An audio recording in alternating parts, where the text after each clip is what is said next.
America ने Philippines में नए लोकेशन पर तैनात की टाइफॉन मिसाइल, चीन से लेकर रूस तक टेंशन में। अमेरिका ने फिलीपींस में नए लोकेशन पर टाइफॉन मिसाइल सिस्टम की तैनाती की है। इस सिस्टम में शामिल टॉमाहॉक क्रूज मिसाइलें फिलीपींस से चीन और रूस तक मार कर सकती हैं। इतना ही नहीं, इस सिस्टम में लगी SM-3 मिसाइलें 200 किलोमीटर की दूरी तक हवा और समुद्र में लक्ष्यों को साध सकती हैं। अमेरिकी सेना ने अपने टाइफॉन लॉन्चर को फिलीपींस के लाओग एयरफील्ड से लूजोन द्वीप पर दूसरे स्थान पर तैनात कर दिया है। यह मिसाइल सिस्टम लंबी दूरी तक कई तरह की मिसाइलें दाग सकता है।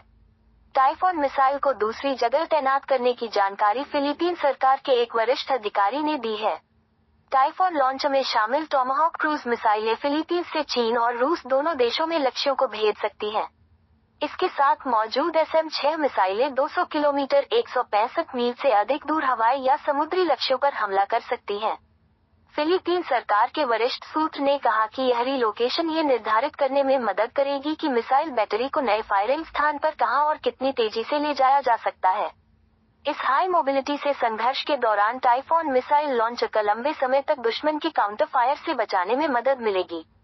मिडलबरी इंस्टीट्यूट ऑफ इंटरनेशनल स्टडीज के जेफरी लुइस ने कहा कि सैटेलाइट तस्वीरों ने हाल के हफ्तों में लाओग अंतर्राष्ट्रीय हवाई अड्डे पर C-17 परिवहन विमान पर बैटरी और उनके संबंधित गियर को लोड होते हुए दिखाया है। Please subscribe and follow. Satellite तस्वीरों के अनुसार टाइफॉन उपकरण को ढकने वाली सफेद बारिश की छतरियां भी हटा दी गई थी।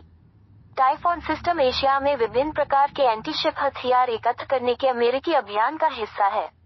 इंडो पैसिफिक कमांड INDOPACOM ने बताया कि टाइफॉन को फिलीपींस के भीतर ट्रांसफर कर दिया गया है। इंडोपैकॉम और फिलीपीन सरकार दोनों ने उस विशिष्ट स्थान को बताने से इनकार कर दिया जहां बैटरियों को ले जाया गया था।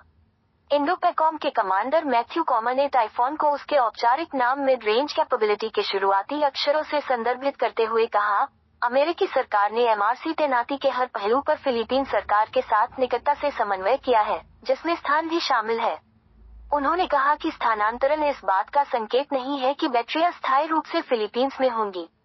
अप्रैल 2024 में एक प्रशिक्षण अभ्यास के दौरान पहली बार तैनात किए जाने पर इस हथियार की चीन ने तीखी आलोचना की थी। सितंबर में, जब संयुक्त राज्य अमेरिका ने कहा कि फिलीपींस से टाइफॉन को वापस बुलाने की उसकी कोई तत्काल योजना नहीं है, तो चीन और रूस ने हथियारों की दौड़ को बढ़ावा देने के रूप में तैनाती की निंदा की। चीन के विदेश मंत्रालय ने गुरुवार को फिलीपींस पर क्षेत्र में तनाव और टकराव पैदा करने का आरोप लगाया और उससे अपनी गलत प्रथाओं को सुधारने का आग्रह किया। मंत्रालय के प्रवक्ता माओ निंग ने एक नियमित समाचार ब्रीफिंग में कहा, तैनाती देश के लोगों और विभिन्न दक्षिण पूर्व एशियाई देशों और क्षेत्रीय सुरक्षा के लिए भी एक बेहद गैर जिम्मेदाराना विकल्प है।